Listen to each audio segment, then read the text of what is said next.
इस वीडियो में हम डिस्कस करेंगे बजट के बारे में। बजट तो पहली बात देखो, एक जैसा बजट होता है, एक तो सिंपल लैंग्वेज में जो जैसे हमारे घर में अगर कोई सैलरीड पर्सन है तो उसका बजट होता है कि हमने इतना मिला है और हमें इतना खर्चा करना है, तो इसके एक पूरा एस्टिमेट बनाता है, वो उसके अकॉर्डिंग चलता है। उसी तरह गवर्नमेंट का भी होता है।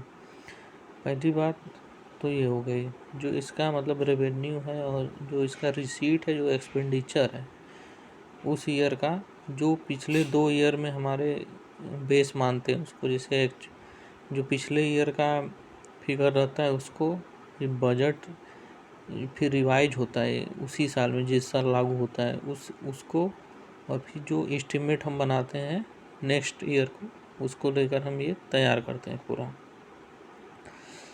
फिर आते हैं हम टेक्निकल सब, जैसे बजट तो जैसे कॉन्स्टिट्यूशन में कहीं पे डिफाइन नहीं है, इसको एनुअल फाइनेंशियल स्टेटमेंट ही बोला जाता है कॉन्स्टिट्यूशनली देखा जाए तो।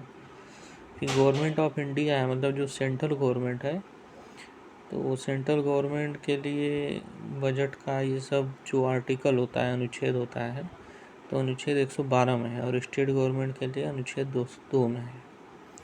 अब आता है कॉन्टीजेंसी फंड। कॉन्टीजेंसी फंड क्या होता है, जैसे कोई अनफॉर्सीन एक्सपेंडिचर आ गई गवर्नमेंट के पास, उसको अर्जेंसी में पैसे चाहिए, तो एक कॉन्टीजेंसी फंड क्रिएट होता है, उसमें कुछ अमाउंट रखा होता है जिसे गवर्नमेंट विड्रॉ कर सकती है with the consent of parliament and president.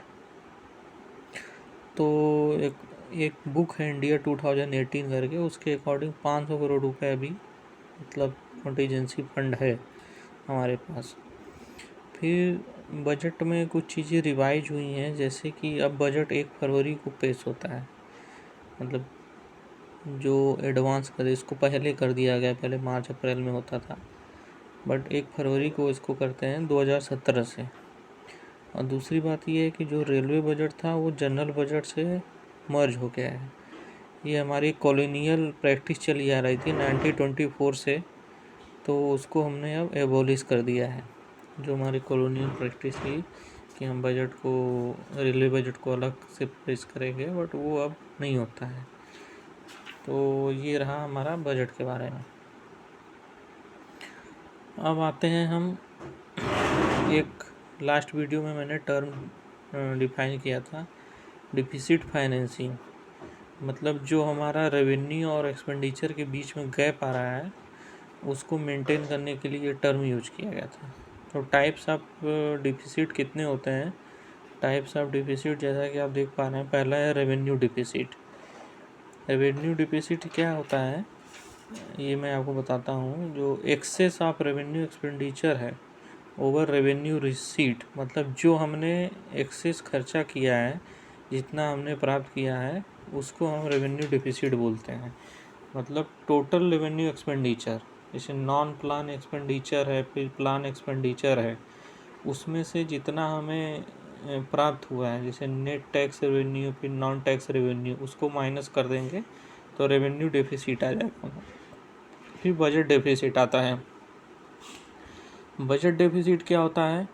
देखो, रेवेन्यू में रेवेन्यू जो हमारा एक्सपेंडिचर है, उसके बाद बजट में क्या आता है? Total expenditure. टोटल एक्सपेंडिचर में क्या होता है कि non plan expenditure plus plan expenditure में से हम जो रेवेन्यू रिसीट और कैपिटल रिसीट होता है उसको अगर हम माइनस कर देते हैं तो हमें बजट डेफिसिट मिलता है। फिर आता है हमारा फिस्कल डेफिसिट। फिस्कल डेफिसिट क्या होता है? जो revenue receipt plus capital receipt minus total expenditure, इसको हम फिस्कल डेफिसिट बोलते हैं। फिर प्राइमरी डेफिसिट क्या होता है? प्राइमरी में मतलब